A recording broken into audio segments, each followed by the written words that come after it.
Welcome to another segment of Character Origins, where I take a character of fiction and look at their origins, both biographical and conceptual. Because nowadays every Marvel character and their dead mother is getting a TV show or a movie, some people need a little bit of help getting to know who they are. So now I start with Luke Cage's main squeeze, Jessica Jones.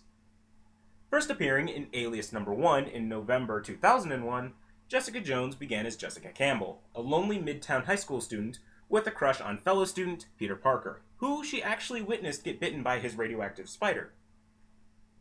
She was on a trip to Disney World, the land of joy, with her family when her father, distracted by a fight between Jessica and her brother, lost control of their car and collided with an army transport vehicle that was carrying some rather classified material, to which Jessica was exposed. Her family was killed, but Jessica sustained injuries that put her in a coma for months. Jessica awoke from her coma just in time to see the invasion of Galactus, and was placed in a home for wayward children and later adopted by the Jones family. Months after the accident, Jessica manifested superhuman powers as a result of the material she was exposed to.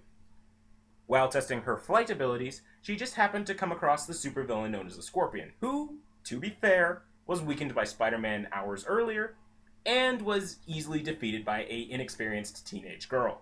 Proclaimed a hero, Jessica soon took up the costumed identity of Jewel, not to be confused with the costumed stripper of the same name. Though for years she was not as popular as Iron Man or Captain America, fuck yeah! She did manage to become friends with several members of the superhero community, including Miss Captain Marvel, or whatever people are calling Carol Danvers these days. A major event in her life was when she was put under the control of Zebediah Kilgrave, oh dear God that name, aka the Purple Man, who brainwashed her into being his lackey and participant in non-consensual cadoodling.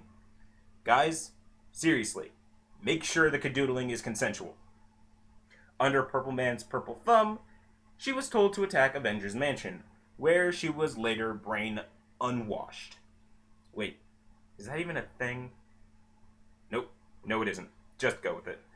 After retiring from superheroing, she began and worked as the only employee of Alias Private Investigation, where she was working on coping with her Purple Man PTSD and a brief stint of alcoholism.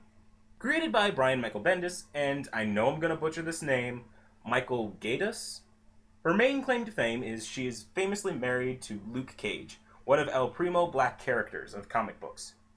To that I say, hell yes. Interracial marriage is the shiz! And I say this, of course, because I'm the product of one, but that's just my personal bias. If you want a character origin of Luke Cage, the OG black superhero, comments are appreciated.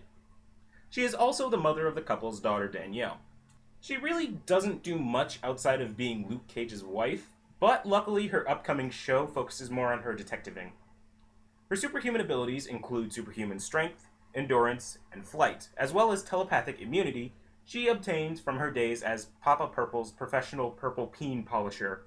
Holy alliteration, Batman!